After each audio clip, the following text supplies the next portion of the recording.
നമസ്തേ. വളരെ നല്ല രീതിയിൽ ജീവിച്ചു. ആരെയും ബുദ്ധിമുട്ടിച്ചിട്ടില്ല. എന്നിട്ടും ജീവിതത്തിൽ എന്തുകൊണ്ടാണ് കഷ്ടതകൾ വന്നുകൊണ്ടിരിക്കുന്നത്? വിശ്വാസികളുടെയും അവിശ്വാസികളുടെയും ഒക്കെ സ്വയം ചോദിക്കുന്നതോ അല്ലെങ്കിൽ അവർ സമൂഹത്തിനോടോ പ്രപഞ്ചത്തിനോടോ അവർ വിശ്വസിക്കുന്നതായിട്ടുള്ള ശക്തിയോടോ യുക്തിചിന്തയോടോ ഒക്കെ ചോദിക്കുന്ന ഒരു ചോദ്യമാണിത്. പല ആളുകളും ഇതിന് ഉത്തരം കൊടുക്കാനായിട്ട് ശ്രമിക്കുന്ന സമയത്ത് മോസ്റ്റ് ഓഫ് അസ് നമ്മൾ അതിൽ സാറ്റിസ്ഫൈഡ് അല്ല എന്നുള്ളതാണ് പ്രധാനപ്പെട്ട കാര്യം എന്ന് പറയുന്നത്.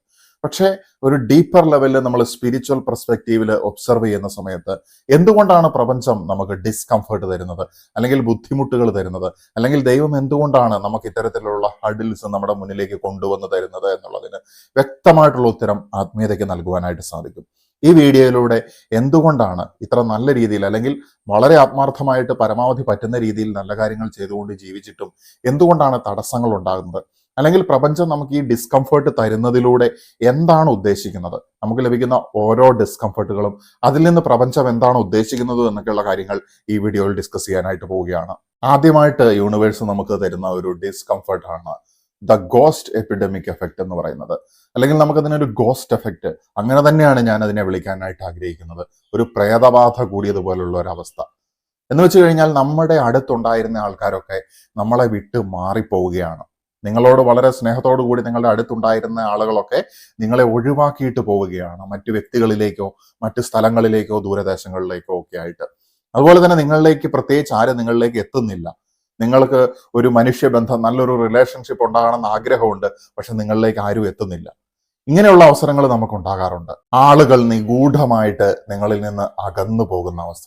അപ്പൊ നമുക്ക് തന്നെ തോന്നും നമുക്കൊരു പ്രേതബാധ കൂടിയത് കൊണ്ടാണോ, അല്ലെങ്കിൽ ഞാൻ ഇത്രയും നെഗറ്റീവ് എനർജി പരത്തുന്ന ആളായതുകൊണ്ടാണോ, അല്ലെങ്കിൽ ഞാൻ ഇത്രയും ബോറനായിട്ടുള്ള ഒരു വ്യക്തി ആയതുകൊണ്ടാണോ, ഇങ്ങനെയൊക്കെ നമ്മൾ പലപ്പോഴും ചിന്തിക്കാറുണ്ട്. പക്ഷെ ഒരു കാര്യം ശ്രദ്ധിക്കുക, നിങ്ങൾ കൃഷി ചെയ്യുന്ന സമയത്ത്, നിങ്ങൾ പൂന്തോട്ടം ഉണ്ടാക്കുന്ന സമയത്ത്, അല്ലെങ്കിൽ നിങ്ങളുടെ തൊടിയിൽ നിങ്ങൾ ഫലവൃക്ഷങ്ങൾ നട്ടുപിടിപ്പിക്കുന്ന സമയത്ത്, ഒരു മാവ് നിങ്ങൾ നടുന്ന സമയത്ത് മറ്റു മരങ്ങൾക്ക് ബുദ്ധിമുട്ടുണ്ടാക്കാത്ത രീതിയിലാണ് അത് നടുന്നത്. അല്ലെങ്കിൽ അതിന്റെ ചുറ്റിനും ആവശ്യമില്ലാത്ത മരങ്ങൾ വളർന്നു വരികയാണെങ്കിൽ അത് നമ്മൾ മുറിച്ചു കളയുകയും ചെയ്യും. കാരണം ഈ വൃക്ഷത്തിന് വളരാൻ ആവശ്യമായിട്ടുള്ള സ്പേസ് അവിടെ ആവശ്യമാണ്. നിങ്ങൾ തഴച്ചു വളരുന്ന സമയത്താണ്, അല്ലെങ്കിൽ നിങ്ങളുടെ വളർച്ചയ്ക്ക് മുന്നോടിയായിട്ടാണ് പല ആളുകളും നിങ്ങളെ വിട്ടു മാറിപ്പോകുന്നത് എന്നുള്ളത് മനസ്സിലാക്കുക. നിങ്ങൾ പ്രപഞ്ചം ഉദ്ദേശിക്കുന്ന പ്രകാരം ഉന്നതിയിലേക്ക് തഴച്ചു വളരുന്ന സമയത്ത് അതിനനുകൂലമായിട്ടുള്ള കാലാവസ്ഥ, അതിനനുകൂലമായിട്ടുള്ള സ്ഥലം, അതിനനുകൂലമായിട്ടുള്ള സ്പേസ്, ഇതൊക്കെ അത്യന്താപേക്ഷിതമാണ്. നിങ്ങൾക്ക് ആവശ്യമായിട്ടുള്ള വെള്ളവും വളവും വലിച്ചെടുത്ത് വളരുന്ന സമയത്ത് തടസ്സമായിട്ട് മറ്റൊന്നും ഉണ്ടാകരുത്. യാതൊരുവിധ പരാതങ്ങളോ ഇത്തിൽ കണ്ണികളോ ഉണ്ടാകാനായിട്ട് പാടില്ല. അത്തരത്തിൽ നോ ലോങ്ങർ സെർവ്സ് യു, നിങ്ങളെ സെർവ് ചെയ്യാത്തതായിട്ടുള്ള, ഞാനിതൊരു സ്പിരിച്വൽ പെർസ്പെക്റ്റീവിലുള്ള സെർവിങ് ആണ് പറയുന്നത്, അല്ലാതെ സ്വാർത്ഥതയോടുകൂടി മറ്റുള്ളവരെ ഒഴിവാക്കി ജീവിക്കുന്ന ആ ഒരു അവസ്ഥയെ ന്യായീകരിക്കുന്നതല്ല. പക്ഷെ ഒരു സ്പിരിച്വൽ പെർസ്പെക്റ്റീവിൽ നിങ്ങൾ ഗ്രോ ചെയ്യുന്ന സമയത്ത് ഇത്തരത്തിലുള്ള നിങ്ങളുടെ വളർച്ചയെ തടയുന്നതായിട്ടുള്ള ബന്ധങ്ങളെ തീർച്ചയായിട്ടും പ്രപഞ്ചം എടുത്തു മാറ്റുക തന്നെ ചെയ്യും. അപ്പൊ നമ്മൾ വിചാരിക്കും ഈ ബന്ധങ്ങളൊക്കെ എന്നിൽ നിന്ന് പോയി, ഞാൻ അബദ്ധത്തിൽ ഈ ബന്ധത്തിൽ പോയി ചാടിയതാണോ, ഇതുകൊണ്ട് പ്രപഞ്ചം എന്താണ് ഉദ്ദേശിക്കുന്നത്, അല്ലെങ്കിൽ ഈ ബന്ധങ്ങൾ പോകുന്ന ഈ ബുദ്ധിമുട്ട് നൽകുന്നത് കൊണ്ട് ഞാൻ റോങ് ട്രാക്കിലാണോ പോകുന്നതെന്നൊക്കെ നമ്മൾ ചിലപ്പോൾ ചിന്തിക്കുന്നുണ്ടായിരിക്കും. പക്ഷെ മനസ്സിലാക്കുക, ഒരു വൻ വൃക്ഷമായിട്ട് നിങ്ങളെ വളർത്തുവാൻ വേണ്ടിയിട്ടുള്ള മുന്നോടിയായിട്ടുള്ള കാര്യമാണ് ഈ ഗോസ്റ്റ് എഫക്റ്റ് എന്ന് പറയുന്നത്. You are rising to a new level. നിങ്ങൾ മറ്റൊരു ഘട്ടത്തിലേക്ക് വളരുകയാണ്, അല്ലെങ്കിൽ വളരാനായിട്ട് പോവുകയാണ്. നിങ്ങളുടെ സർവീസ് ആവശ്യമായിട്ടുള്ള മറ്റ് ആത്മാക്കൾ നിങ്ങളുടെ ചുറ്റിനും എത്തുക തന്നെ ചെയ്യും, അല്ലെങ്കിൽ നിങ്ങളുടെ സിമിലർ ഫ്രീക്വൻസീസിലുള്ള വ്യക്തികൾ എത്തിച്ചേരുകയാണ് നിങ്ങളുടെ അടുത്തേക്ക്. നിങ്ങളുടെ സർവീസ് അവർക്കും അവരുടെ സർവീസ് നിങ്ങൾക്കും ലഭിക്കുകയാണ്. അതുകൊണ്ട് ഞാൻ പറയുകയാണ്, നിങ്ങളിൽ നിന്ന് അകന്നു പോകുന്ന ആളുകൾ, ലെറ്റ് ദം ഗോ.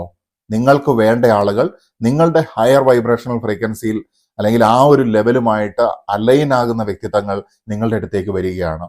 നിങ്ങൾ സമൂഹത്തിലേക്ക് അല്ലെങ്കിൽ നിങ്ങളുടെ ചുറ്റുപാടിനുമുള്ള കാര്യങ്ങൾ കാണുവാനുള്ള കണ്ണ്, കോൺഷ്യസ്നെസ് ആ സമയത്ത് വികസിപ്പിക്കേണ്ടതുണ്ട്. ഏത് സ്ഥലങ്ങളിലേക്കാണ്, എവിടേക്കാണ് നിങ്ങളുടെ ആവശ്യമുള്ളത്, എൻ്റെ കർമ്മം എന്താണ്, എൻ്റെ കർമ്മം കൊണ്ട് എങ്ങനെയാണ് എനിക്ക് ഈ ഭൂമി ഒരു സ്വർഗമാക്കി മാറ്റാനായിട്ട് സാധിക്കുക. ചെറിയ കാര്യമായിരിക്കും, ആ ചെറിയ കാര്യത്തിലൂടെ ഇംപെർഫെക്റ്റ് ആയിട്ടായിരിക്കും നമ്മൾ വർക്ക് ചെയ്യുന്നത്. അതിലൂടെ എങ്ങനെ മുന്നോട്ട് പോകാം എന്നുള്ളത് ധ്യാനാത്മകമായിട്ട് കണ്ടുപിടിക്കാനുള്ള ഒരു യൂണിവേഴ്സൽ കോളും കൂടിയാണിത്. ഇനി ഞാൻ വിശദീകരിക്കുന്ന കാര്യങ്ങൾ കേൾക്കുന്ന സമയത്ത് എന്തുകൊണ്ടാണ് ഞാൻ വർക്കുകൾ ചെയ്യുന്ന സമയത്ത് അത് പരാജയത്തിലേക്ക് പോകുന്നത്, അല്ലെങ്കിൽ എൻ്റെ കാര്യങ്ങൾ എന്തുകൊണ്ടാണ് ഇംപെർഫെക്റ്റ് ആയിട്ട് മാറുന്നത്, ഇതൊക്കെ നമുക്ക് കാണാനായിട്ട് സാധിക്കും. രണ്ടാമത്, നമുക്ക് സ്പിരിച്വൽ ലെവലിൽ യൂണിവേഴ്സിൽ നിന്ന് അല്ലെങ്കിൽ ദൈവത്തിൽ നിന്ന്, ക്രിയേറ്റർ നമുക്ക് തരുന്ന ഒരു ഡിസ്കംഫർട്ടാണ് നിങ്ങളുടെ ഭൂതകാലത്തിൽ നിന്ന് നിങ്ങളെ വേദനിപ്പിച്ചുകൊണ്ട് കടന്നു പോയിട്ടുള്ള വ്യക്തികൾ നോക്കിംഗ് യുവർ ഡോർ അഗെയിൻ, നിങ്ങളുടെ വാതിൽ വീണ്ടും മുട്ടുകയാണ്. അപ്പൊ നമ്മൾ വിചാരിക്കും എന്തുകൊണ്ടാണ് നമ്മൾ മറക്കാൻ ശ്രമിക്കുന്നതായിട്ടുള്ള നമ്മളെ മുറിവേൽപ്പിച്ചിട്ടുള്ള ഈ വ്യക്തിത്വങ്ങൾ വീണ്ടും നമ്മുടെ മുന്നിലേക്ക് വരുന്നത് എന്നുള്ളത്. തീർച്ചയായിട്ടും വളരെ പ്രധാനപ്പെട്ട ഒരു മെസ്സേജാണ് യൂണിവേഴ്സ് ഇതുവഴി നിങ്ങൾക്ക് തരുന്നത്.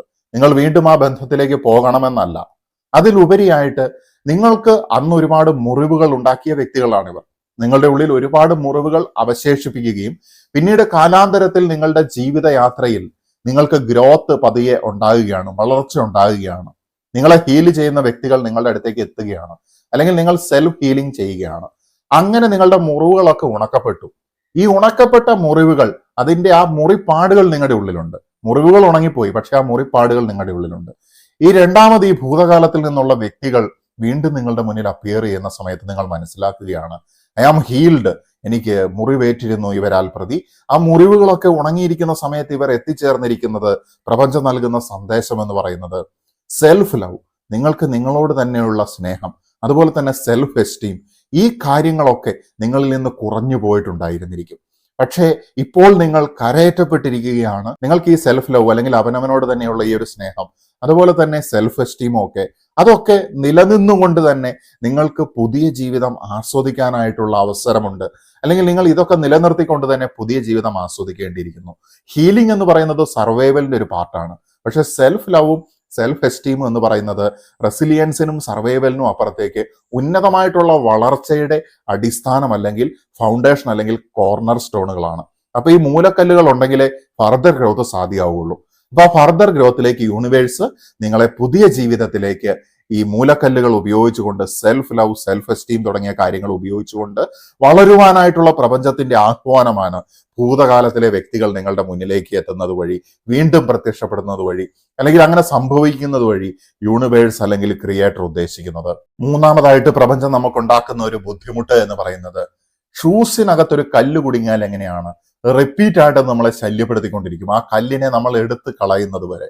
അതുപോലെ തന്നെ നമ്മൾ ചെയ്യുന്ന പ്രവൃത്തികൾ റിപ്പീറ്റ് ആയിട്ട് പരാജയപ്പെട്ടുകൊണ്ടിരുന്നു കഴിഞ്ഞാൽ നമ്മൾ വിചാരിക്കും എന്തുകൊണ്ടാണ് ഇങ്ങനെ സംഭവിക്കുന്നത്, ജീവിതത്തിൽ ഇത്ര അനുഭവിച്ചിട്ടും കഷ്ടപ്പെട്ടിട്ടും ഒന്നും എനിക്ക് വീണ്ടും ചെയ്യുന്ന കാര്യങ്ങളൊക്കെ ഫെയിലിയറിലേക്ക് പോവുകയാണ്, അതൊന്നും എനിക്ക് പെർഫെക്റ്റ് ആയിട്ട് ചെയ്യാനായിട്ട് സാധിക്കുന്നില്ലല്ലോ എന്നുള്ളത് ചിന്തിക്കും. കാരണം നിങ്ങൾ ഓൾറെഡി ഈ വൂണ്ടുകൾ, ഈ പരാജയത്തിന്റെ ഒക്കെ അവസ്ഥയിൽ നിന്ന് മുകളിലേക്ക് കയറി വരുന്ന സമയത്ത് നമ്മളിൽ അശേഷം അഹങ്കാരം ഇല്ലാതിരിക്കുവാൻ വേണ്ടി, നമുക്ക് ഹ്യൂമിലിറ്റി ഉണ്ടാക്കാൻ വേണ്ടി പ്രപഞ്ചം നിങ്ങൾക്ക് കാണിച്ചു തരികയാണ്, യു ആർ ഇംപെർഫെക്റ്റ്, നിങ്ങൾക്ക് പെയിൻ ഉണ്ട്, നിങ്ങൾക്ക് ഡിസ്കംഫർട്ട് ഉണ്ട്. ബൈബിളിൽ പറഞ്ഞിരിക്കുന്നത് കേൾക്കാം, എപ്പോഴും ഒരു മുള്ള് എന്നെ വേദനിപ്പിച്ചു കൊണ്ടിരിക്കുന്നു എന്നുള്ളത്. ഇപ്രകാരം ഒരു മുള്ള് നമ്മളുടെ എല്ലാവരുടെയും ജീവിതത്തിൽ ഉണ്ടായിരിക്കും. ദാറ്റ് മേക്സ് അസ് ഡിസ്കംഫർട്ട്, അത് നമ്മളെ ഡിസ്കംഫർട്ട് ആക്കും. ഈ സാഹചര്യത്തിൽ യൂണിവേഴ്സ് മൾട്ടിപ്പിൾ മെസ്സേജസ് ആണ് നമുക്ക് നൽകുന്നത്. ഒന്നാമതായിട്ടുള്ള കാര്യം എന്ന് പറയുന്നത്, നിങ്ങളെ നിരന്തരം വേദനിപ്പിച്ചുകൊണ്ടിരിക്കുന്ന അല്ലെങ്കിൽ നിങ്ങളെ വേട്ടയാടിക്കൊണ്ടിരിക്കുന്ന ഭയങ്ങൾ റിപ്പീറ്റഡ് ആയിട്ട് നമ്മളുടെ മുന്നിലേക്ക്, നമ്മൾ എല്ലാത്തിനെയും അതിജീവിച്ചു എന്ന് വിചാരിക്കുന്ന സമയത്തും ചിലപ്പോൾ നമ്മൾ ഒറ്റയ്ക്കൊരു മുറിയിലായിരിക്കുന്ന സമയത്ത് രാത്രിയിൽ നമ്മുടെ പിന്നിലാരോ ഉണ്ടെന്നുള്ള ഒരു ഭയം ഉണ്ടാകുന്നത് പോലെയുള്ള പേടികൾ നമ്മളെ രാത്രി കാലങ്ങളിൽ ചിലപ്പോൾ പേടിപ്പിക്കുന്നുണ്ടായിരിക്കാം. അല്ലെങ്കിൽ മറ്റെന്തെങ്കിലും രീതിയിലുള്ള സമൂഹത്തിനെ പ്രതിയോ വ്യക്തികളെ പ്രതിയോ ഉള്ള ഭയങ്ങൾ നമുക്കുണ്ടായിരിക്കാം. ഈ ഭയങ്ങളെ അതിജീവിക്കുക എന്നുള്ള മറ്റൊരു സന്ദേശവും കൂടി പ്രപഞ്ചം ഇതിൽ നൽകുന്നുണ്ട്.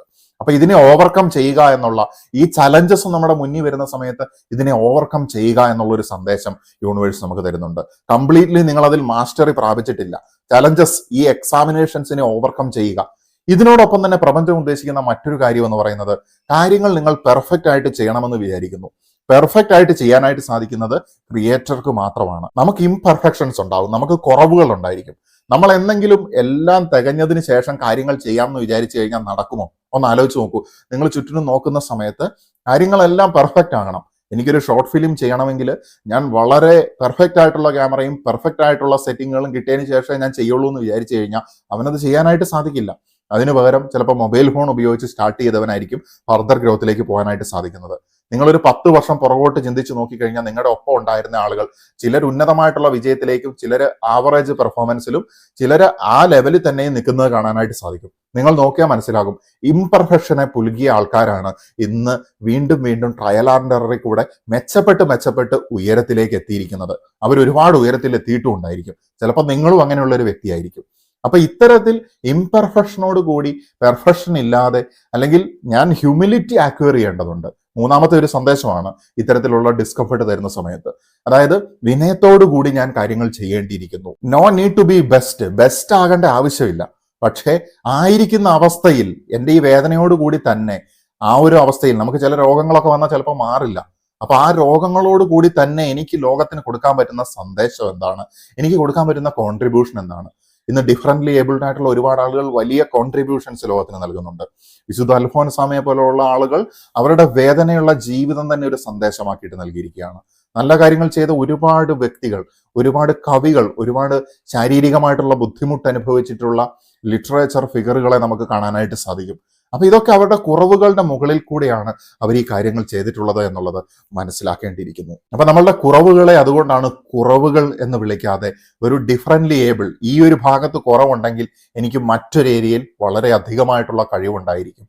I have to do there. അപ്പൊ ഞാൻ റീതിങ്ക് ചെയ്യണം, എൻ്റെ ഗ്രോത്ത് എവിടെ എത്തി, അതിനെക്കുറിച്ച് വീണ്ടും പുനർവിചിന്തനം ചെയ്യേണ്ടിയിരിക്കുന്നു. ജീവിതത്തിനെ കുറിച്ച് പുനർവിചിന്തനം ചെയ്തുകൊണ്ട് ഞാൻ ആയിരിക്കുന്ന അവസ്ഥയിൽ നിന്ന് നെക്സ്റ്റ് ലെവലിലേക്ക് ഷിഫ്റ്റ് ചെയ്യണം, അല്ലെങ്കിൽ ഉയരണം എന്നൊക്കെയുള്ള മെസ്സേജസ് ആണ് യൂണിവേഴ്സ് ഈ ഒരു അവസരത്തിൽ നമുക്ക് നൽകുന്നത്. അതുപോലെ തന്നെ വളർച്ച എന്ന് പറയുന്നത് ചലഞ്ചസിനെ ഓവർകം ചെയ്തുകൊണ്ട് പോകുന്ന അവസ്ഥയിലാണ് നടക്കുന്നത്. മണ്ണിനടിയിലുള്ള ഒരു വിത്ത് അതിന് പുറത്തേക്ക് വരാൻ മടിയാണെങ്കിൽ അതിനൊരിക്കലും അത് സാധിക്കില്ല. പക്ഷെ ആ ഇരുട്ടിൽ വളരെയധികം ദിവസം കഴിഞ്ഞതിന് ശേഷം പതിയെ പതിയെ വേരുകൾ ഇറക്കി ആ മണ്ണിനെ തുളച്ച് മുകളിലേക്ക് വന്നത് പുറത്തു വന്നൊരു തളിരാകുന്ന സമയത്ത് വീണ്ടും ഒരുപാട് തടസ്സങ്ങൾ ഉണ്ടായിരിക്കും.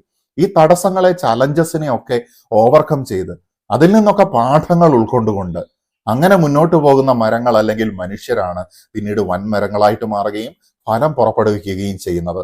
സോ ഒരു സയന്റിഫിക് പെർസ്പെക്റ്റീവിൽ നോക്കുകയാണെങ്കിൽ നമ്മൾ അഡാപ്റ്റ് ആകേണ്ടിയിരിക്കുന്നു. നമ്മുടെ പ്രകൃതിക്കൊപ്പം നമ്മൾ അഡാപ്റ്റ് ആയിക്കൊണ്ട്, intelligence is ability to adapt, അല്ലെങ്കിൽ ഫിറ്റസ്റ്റ് സർവൈവ് ചെയ്യുന്നത് ന്യൂ എൻവയോൺമെന്റ്, പുതിയ സാഹചര്യങ്ങളുമായിട്ട് അഡാപ്റ്റ് ചെയ്തുകൊണ്ടാണ് എന്നാണ് സയന്റിഫിക് പെർസ്പെക്റ്റീവിൽ ഡാർവിൻ അടക്കമുള്ള ചിന്തകരുടെ വെളിച്ചത്തിൽ ചിന്തിക്കുന്ന സമയത്ത് നമുക്ക് മനസ്സിലാകുന്നത്. സോ ഇൻ നട്ഷൽ, എല്ലാത്തിന്റെയും രത്നചുരുക്കമായിട്ട് പറയുകയാണെങ്കിൽ, നിങ്ങൾക്ക് ഡിസ്കംഫർട്ട് തരുന്നതിലൂടെ പ്രപഞ്ചം നിങ്ങളെ ട്രാക്കിലേക്ക് തട്ടിമാറ്റി കൊണ്ടുപോവുകയാണ്. പ്രപഞ്ചം നിങ്ങളെ നിങ്ങളുടെ കർമ്മവുമായിട്ട് അലൈൻ ചെയ്യിപ്പിക്കുകയാണ്. ഡിസ്കംഫർട്ടുകൾ ഉണ്ടെങ്കിലും കുറവുകൾ ഉണ്ടെങ്കിലും ബെസ്റ്റായിട്ട് ചെയ്യാൻ പറ്റുന്നില്ലെങ്കിലും ഇത്തരത്തിലുള്ള പ്രശ്നങ്ങൾ ഉണ്ടാകുന്ന സമയത്ത് മനസ്സിലാക്കുക, it is call for change, അല്ലെങ്കിൽ കോൾ ഫോർ ഗ്രോത്ത് ആണ് എന്നുള്ളത്. വളർച്ചയിലേക്കുള്ള പ്രപഞ്ചത്തിന്റെ ആഹ്വാനമാണ് നമുക്ക് തരുന്നതായിട്ടുള്ള ഡിസ്കംഫർട്ടുകൾ എന്നുള്ളത്. അപ്പൊ ജീവിതത്തിൽ എത്രമാത്രം ബുദ്ധിമുട്ടുകളും കഷ്ടതകളും ദുഃഖങ്ങളും ഉണ്ടായിട്ടുണ്ടെങ്കിലും നമ്മൾ മനസ്സിലാക്കേണ്ടിയിരിക്കുന്നത് പരബ്രഹ്മത്തിന് നമ്മളെ പ്രതിയുള്ള കർമ്മം, അതിലേക്ക് ഫോക്കസ് ചെയ്യുക എന്നുള്ളതാണ്. എല്ലാ വീഡിയോയിലും പറയുന്നത് പോലെ തന്നെ കർമ്മം എന്ന് പറയുന്നത്, അല്ലെങ്കിൽ കർമ്മത്തിലൂടെ നമുക്ക് ഈശ്വരനെ കണ്ടെത്താനായിട്ട് സാധിക്കും. അതിനുവേണ്ടി നമ്മൾ ആരാധനാലയങ്ങളിൽ അന്വേഷിക്കേണ്ട ആവശ്യമില്ല. അതിനുവേണ്ടി നമ്മൾ പല രീതിയിലുള്ള മാന്ത്രിക വിദ്യകളെ പിന്തുടരേണ്ട ആവശ്യമില്ല. നമുക്കൊരു ഗുരുവിൻ്റെയും ആവശ്യമില്ല. നിങ്ങളുടെ കർമ്മം നിങ്ങളെ മുന്നോട്ട് നയിക്കും. ആത്മീയമായിട്ടുള്ള അറിവുകൾ മൾട്ടിപ്പിൾ സോഴ്സസിൽ നിന്ന് സന്നിവേശിപ്പിച്ചുകൊണ്ട്, അല്ലെങ്കിൽ അത് ആക്വയർ ചെയ്തുകൊണ്ട് കർമ്മപാതയിൽ കൂടുതൽ തിളക്കത്തോടുകൂടി മുന്നേറുകയും ഈ ഭൂമി ഒരു സ്വർഗമാക്കുന്നതിൽ പ്രധാനപ്പെട്ട ഒരു പങ്ക് വഹിക്കാനായിട്ട് നമുക്ക് എല്ലാവർക്കും സാധിക്കട്ടെ എന്ന് ആശംസിച്ചുകൊണ്ട് നിർത്തുകയാണ്. നമസ്തേ.